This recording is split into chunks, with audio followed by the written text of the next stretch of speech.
Buenas tardes. Nos Lo que encontramos con el escritor prolífico cuencano ecuatoriano Jorge Dávila Vázquez. Jorge Dávila Vázquez ha incursionado en la literatura en diferentes géneros, en la poesía, en la narrativa, en el ensayo, en el teatro, en la crítica literaria, en la crítica artística. Pero sobre todo, Jorge Dávila es un gran ser humano. Jorge Dávila nació en Cuenca y ha trabajado fundamentalmente en educación y en diferentes espacios como la Universidad de Cuenca, en la Casa de la Cultura, en el Banco Central, y es un gusto tenerle con nosotros, Jorge. Un gran saludo. Gracias, Juanito. Has dicho cosas muy lindas, también un poco hiperbólicas, pero muchas gracias. Yo me siento muy contento de compartir este diálogo contigo y que sé que es un diálogo que está destinado a los estudiantes de la UNAE. Lo que tú has dicho es verdad, ¿no? Yo he dedicado una buena parte de mi vida, o gran parte de mi vida, a la docencia, pero tú sabes también, porque tú colaboraste muy cercanamente conmigo, que hicimos buenos trabajos en cuanto a difusión cultural, ¿no? En aquello que tenía que ver con el encuentro de literatura de la Facultad de Filosofía, encuentro sobre literatura ecuatoriana Alfonso Carrasco Vintimilla, nada de ecuatoriana y latinoamericana y nada de que pertenece a otros departamentos que no sean la Facultad de Filosofía, hay que ser claros en eso. Y tú me acompañaste en ese bellísimo empeño del encuentro sobre literatura. Muchas gracias, Jorgito, por sus palabras. Sí, efectivamente, Jorge Dávila es uno de los gestores culturales de mayor renombre a nivel ecuatoriano y latinoamericano. Hoy nos acompaña por el Día del Libro, 23 de abril, Día de San Jorge y Día del Libro y de la Rosa. Jorgito, libros de referencia. Yo recuerdo mucho en sus clases a Fournier, el gran Molnis, recuerdo muchísimo a Marcel Proust, En busca del tiempo perdido, recuerdo muchísimo a James Joyce con Los Dublinenses y con su obra El Ulises. Pero sin duda hay muchos otros más. ¿Qué nos puede decir usted sobre sus libros de referencia? Bueno, yo empecé muy temprano, muy jovencito, empecé a leer gracias a una gran biblioteca que tenía un tío abuelo mío, que se llamaba Lucas Vázquez.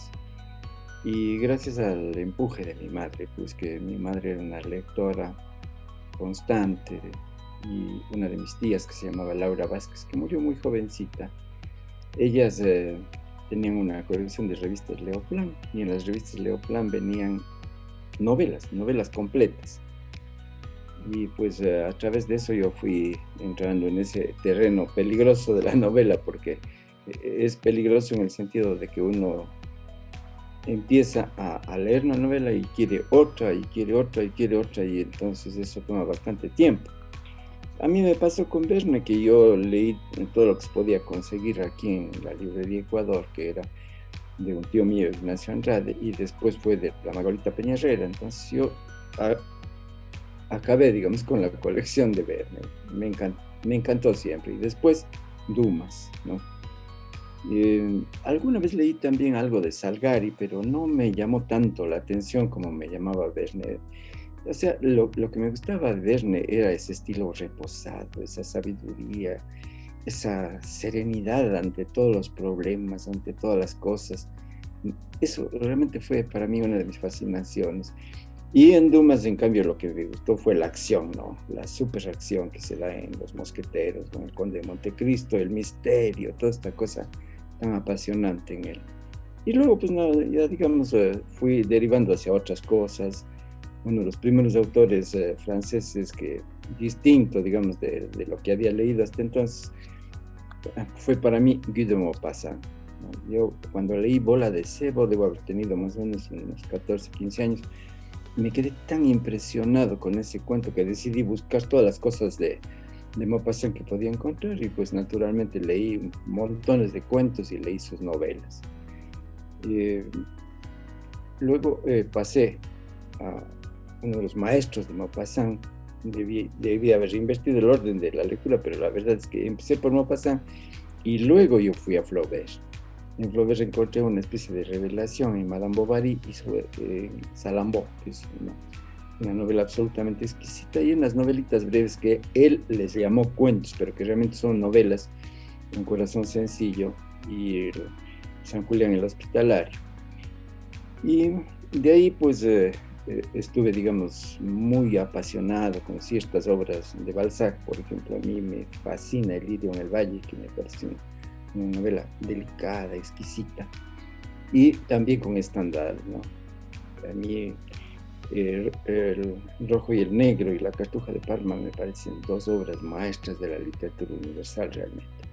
Y estuve con Hugo, naturalmente, con su fabulosa novela Los Miserables, que ha sido llevada al cine reiteradamente y a veces con aciertos, ¿no? Creo que es una novela de lo humano, una novela de la condición del ser, ¿no? De la lucha por la supervivencia, más allá de todos los problemas, una novela sobre la esperanza. Qué bella es Los Miserables, realmente hermosísima, con ese personaje principal de Jean Valjean, que es una obra maestra de la creación de personajes en la literatura universal. Y también, pues naturalmente en esa época leí Nuestra Señora de París, ¿no? Me pareció fascinante, totalmente fascinante. Y pues sí, luego ya me pasé a la novela del siglo XX, y allí mi enamoramiento de la literatura fue definitivo con Joyce y con Proust, ¿no? Realmente yo he leído y releído el Ulises, que es una novela difícil, bastante difícil, pero encantadora, y la novela juvenil de él, que es también tan hermosa, ¿no? Y los cuentos de los Bereneses, que son regios, ¿no? Formidables. Y así pues ha sido una infinidad de autores norteamericanos, autores alemanes, autores de todos lados. La literatura ha sido, gracias a Dios, parte vital de mi existencia. Los libros me hicieron de gran amor, y tanto los leí que al final decidí escribirlos. Exacto, justo tocaremos también sobre su producción, sobre todas, no sé si todas, pero sí llegaremos a hablar sobre su producción. Recuerdo una anécdota del cuento más hermoso del mundo, cuando usted fue mi profesor en la universidad, de Rudyard Kipling, y toda esta idea de los flash forwards y todos los recursos de Kipling, en donde comentamos muchísimo alguna vez, y de hecho tengo por ahí el escrito del cuento más hermoso del mundo. Pero hablemos un poco de Jorge Dávila sobre la escritura, exactamente sobre la escritura, sobre la poesía, sobre la novela. Hay una novela que se considera clave en su producción, por los estudiosos así lo dicen, y creo que es necesario preguntar, aunque muchas veces se lo hayan preguntado. María Joaquina en la vida y la muerte, ¿sí? Una novela clave de Jorge Dávila. ¿Qué más podemos decir de esa novela en la boca del propio autor? Bueno, es una novela que ha alcanzado interesantes críticas, muy buenas, muy positivas. Una de las más bellas, la de Cristóbal Zapata, que precede a la edición de la novela en el municipio de Guayaquil. Es una muy bella edición del libro. El libro tiene pues muchas ediciones, distintas editoriales, y como conversábamos esta mañana con alguien, yo creo que pues para nosotros es una gran cantidad, ¿no? Para los autores de bestsellers esto no es nada, pero para los ecuatorianos, es decir, tiene 80, 100.000 ejemplares, es mucho, ¿no? Y de María Joaquina se puede hablar en ese sentido. Yo escribí María Joaquina de un tirón. En el año 1975 estuve enfermo, interno en el Hospital del Seguro, y solamente oía el Requiem de Verdi y escribía. El Requiem de Verdi es fundamental en una de las partes de María Joaquina, ¿no? Es como el telón musical de fondo para una escena bastante erótica, ciertamente. Y durante un año estuve puliendo la novela, y en 1976 la envié al concurso Aurelio Espinosa Poli, que entonces era el más importante de los concursos literarios ecuatorianos.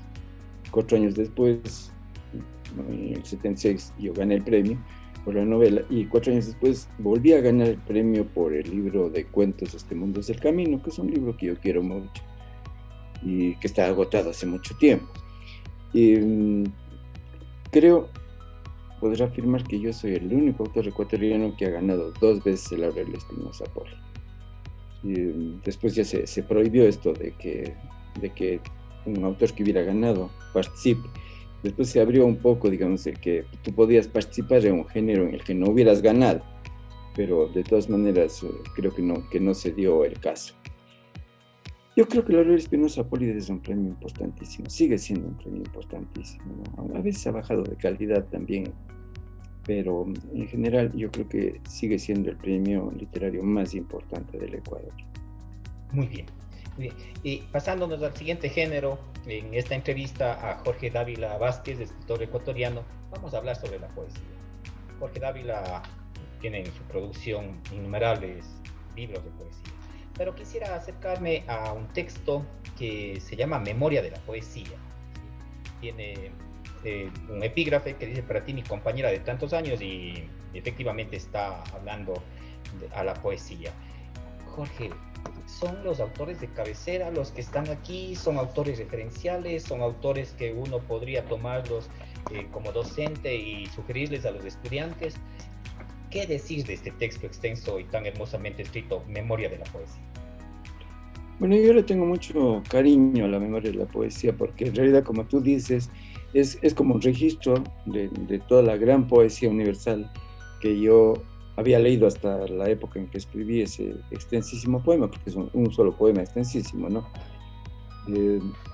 Pero la verdad es que con el paso de los años uno va haciendo acopio de más nombres todavía, va descubriendo autores que no conocía, va pues entrando, digamos, en un amor platónico muy intenso con la producción poética. Y eso es lo que me ha pasado a mí. Yo creo que ese bello inventario de los poetas, que es la Memoria de la Poesía, creo que se ha enriquecido con los años. Pero efectivamente ahí están autores que yo considero que son supremos en ese campo, en el campo de la poesía, como Claudel, como Valery, como David Andrade, como Jara Hidrobo, como Astudillo y Astudillo, en fin, tantos autores que me han fascinado a lo largo del tiempo, ¿no? Muy bien, Jorgito. Y en este mismo género hay un texto que yo pienso que nos convoca siempre a los escritores, a los profesores, a quienes nos gusta la lectura, que es la nueva canción de Eurídice y Orfeo. Una canción, un poema bellamente escrito, dolorosamente sufrible también, un anhelo del encuentro, del reencuentro, pero al final el desapego, la desesperanza. Jorge Dávila, ¿qué siente cuando alguien le menciona la nueva canción de Eurídice y Orfeo? Me emociona mucho, Juan, porque es un poema que tiene 50 años. Y entonces es una buena edad para cualquiera, no se diga para un poema. Sí, es un poema que retoma el mito de Eurídice y Orfeo, que es el mito del amor perdido, ¿no? Mito griego del amor perdido, y lo actualiza.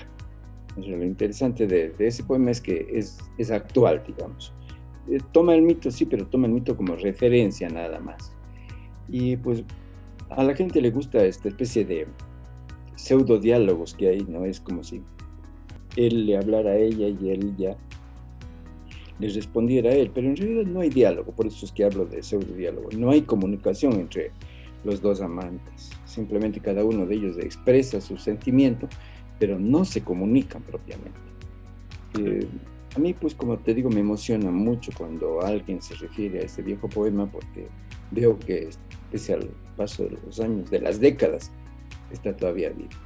Lindo. Quizá ahí yo podría señalar que el cierre del diálogo en la comunicación podría ser el mismo lector, ¿no? Que va construyendo estas posibles significaciones entre él y ella, que está bellamente escrito, y se convertiría, para irnos por la idea del mito griego, en un Hermes comunicativo, ese lector, ¿no? Entre él y ella. Jorgito, en cuanto a la producción de cuentos, hay un cuento también que llama muchísimo la atención y que es un cuento doloroso, muy humano también, La luz en el abismo, ¿sí? ¿Qué decir sobre Pablo Palacio? ¿Qué decir sobre Camita Palacios? ¿Qué decir sobre estos personajes, estas referencias también artísticas del Ecuador? Y este cuento en preciso. Bueno, yo escribí La luz en el abismo, como he escrito muchas de mis obras, de un tirón, ¿no? Aunque luego me haya pasado revisando las meses, pero La luz en el abismo la escribí así, hasta la madrugada. Y cuando terminé, lloré, confieso, porque es un cuento muy doloroso realmente, muy doloroso. Yo creo que tiene una cierta belleza y eso le ha hecho, digamos, que sea más o menos popular, porque además es el que da título a mi libro de la campaña de lectura. Mi libro de la campaña de lectura se llama precisamente La luz en el abismo.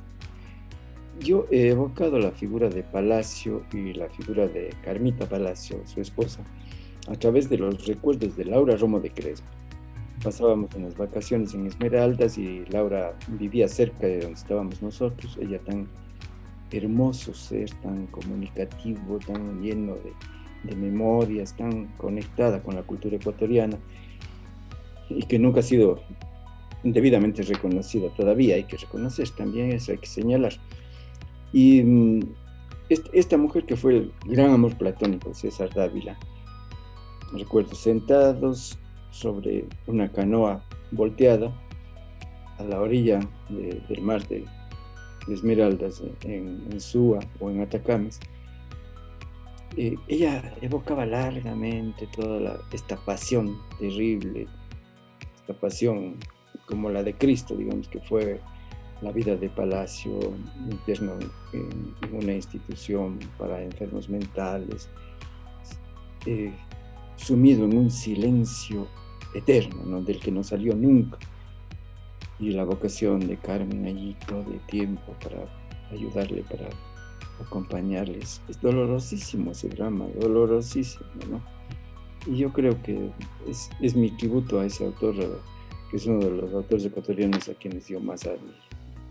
Con los años, pasaron los años y repetí, digamos, un poco la idea al rendir un homenaje a César Dávila Andrade en un cuento que se llama Ángel sin misión. La frase Ángel sin misión está tomada de un poema de César Dávila. Muy bien, muy bien. En este espacio ya de la entrevista, vamos avanzando y que hemos escuchado muchísimas cosas que se convierten ya en una clase de literatura, realmente una referenciación, una clase de literatura de palabras del escritor. Quisiéramos abordar el tema de la literatura juvenil, la literatura infantil. Hay una especie de trilogía, pero quizá desde la experiencia propia como docente, hay un libro que se convierte en referente también, El sueño y la lluvia. Jorge Dávila, El sueño y la lluvia, ¿es de alguna manera autobiográfico? ¿Es de alguna manera cercano? Justo está ahí. ¿Es de alguna manera un referente también en la producción ya desde la literatura juvenil, en este caso infantil juvenil?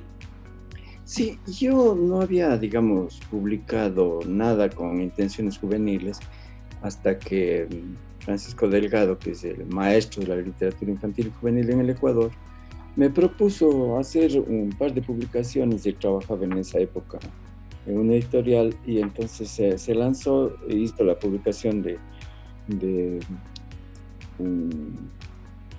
una recopilación de mis cuentos, pero seleccionados para jóvenes, que le llamó Historias para volar. Y una serie de cuentos un poco más cercanos a mí, digamos, menos fantásticos, más humanos, más familiares, que se llaman Entrañables.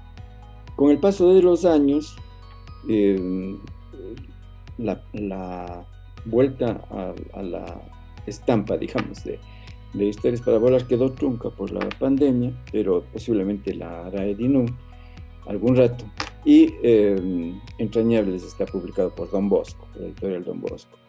Estos cuentos, pues, que Francisco Delgado los descubrió como con una especie de vocación para los jóvenes, tuvieron acogida, tuvieron éxito. Y entonces, con el paso del tiempo, mi amigo Jaime Peña, con quien yo había trabajado mucho en Libreza, él me dijo un día, pues dame una novelita para Edinum, para la colección esta de literatura ecuatoriana, que se llama Juvenalia, ¿no? Entonces yo digo, pues tengo una idea sobre la novela, pero no tengo la novela. Y la idea era justamente sobre el sueño y la lluvia. ¿Cuáles eran las ideas que yo tenía? Eran los recuerdos de largas vacaciones que pasábamos en una quinta de un tío mío en Totoracocha, pero nosotros le llamábamos Monay. Estaba exactamente a 200 metros, la casa estaba a 200 metros del centro de alto rendimiento. Y la propiedad se extendía hasta la avenida González Suárez. Era bastante grande, ¿no? Estaba llena de huertos de frutos, era un lugar realmente maravilloso. Allí vivía un peón ya mayor que se llamaba Pacho, y que era un sabio, ¿no? Era un sabio, yo creo que era un chamán, y su nieto Darío. Entonces, el Pacho nos curaba de todos los males, y el Darío era el eterno compañero de juegos, travesuras, y a veces pues, un poco de pequeñas maldades también de mi hermano Rodrigo, ¿no? Sí, juntos estaban en todo, decidieron irse de la casa a vivir en una choza que servía para cuidar el ganado, y se fueron con todo, ¿no? Con cobijas, creo que una noche de esas apareció por ahí algunos de estos animales nocturnos, se asustaron y volvieron a la casa. Pero eso de alguna manera está retratado, digamos, en el sueño y la lluvia, las peripecias de Darío y de Rodrigo, sino que en la época en que escribo yo El sueño y la lluvia, yo estoy ya muy metido en lo fantástico, ¿no? Entonces, si bien hay un nivel narrativo que es el nivel, digamos, realista, que es el nivel de la enfermedad de Rodrigo, como se llama el personaje principal, que es el nombre de mi hermano, ¿no? Aunque el personaje no corresponde exactamente a mi hermano, pero de alguna manera está inspirado en él. Y está la parte fantástica, que es el viaje en pos de los señores del agua, porque hay una gran sequía. Entonces Rodrigo y Darío emprenden ese viaje mítico, ¿no? El libro pues ha tenido mucho éxito, como he contado yo en alguna ocasión. Es de los libros de Edinún el más editado de todos, ha superado los 24.000 ejemplares. Para el Ecuador es una suma bastante grande.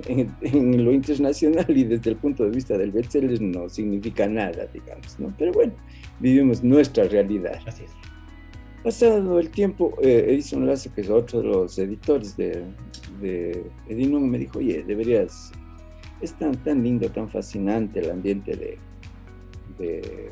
El sueño y la lluvia, que deberías volver a crear algo sobre estos personajes y sobre Monay. Entonces yo le dije, verás, tengo una novela que es sobre el sueño, pero en ella no intervienen para nada estos personajes. ¿Quieres verla? Entonces le presenté otra novelita que ha tenido su éxito, digamos, ¿no?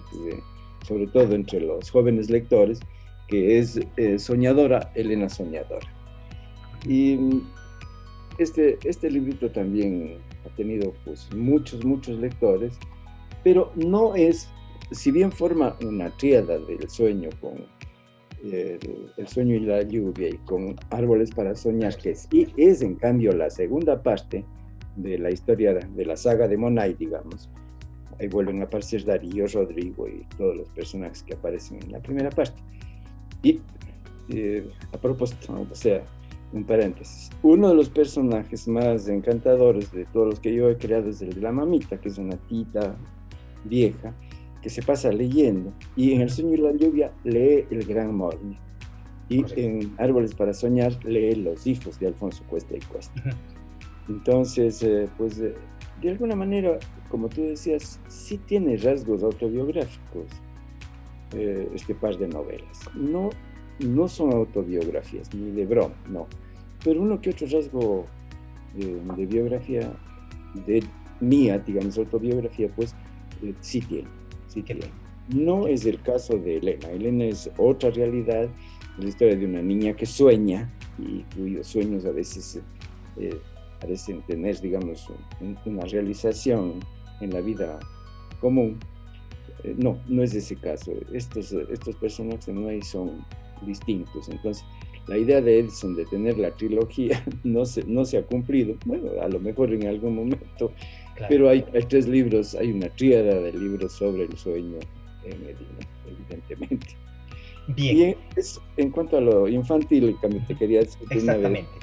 Sí, en cuanto a lo infantil, pues los dos libros que han sido para mí de mucho éxito en Edinum son El Diccionario Inocente, que ahorita existe una versión digital.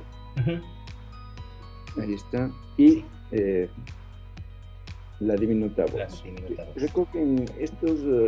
Recogen poemas que son para niños, desde los niños pequeñitos, a los que y les gusta, y sé, porque yo he trabajado con niños pequeños en algunas instituciones, les gusta mucho el Diccionario Inocente, hasta los grandecitos de 10, 11 años que encuentran cosas que les interesan en La Diminuta Voz.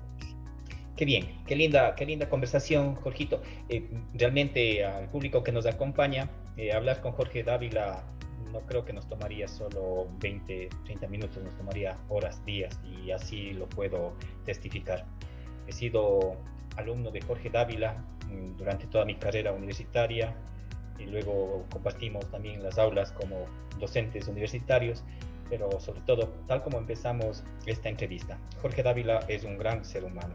Además de todo lo que ha escrito, además de todo lo que ha dicho, además de ser un referente cultural, es un gran ser humano. Jorge Dávila, muchísimas gracias por estar con nosotros. Un abrazo enorme. La UNAE, el proyecto de vinculación con la sociedad, conjugando leer y escribir, le da muchísimas gracias, un abrazo fraterno y pronto esperamos vernos personalmente. Jorge Dávila. Juan, gracias y sobre todo por esa apreciación tuya tan humana, tan próxima. Muchas gracias. Muchísimas gracias. Gracias a todos. Muchas gracias por estar aquí. Hasta pronto.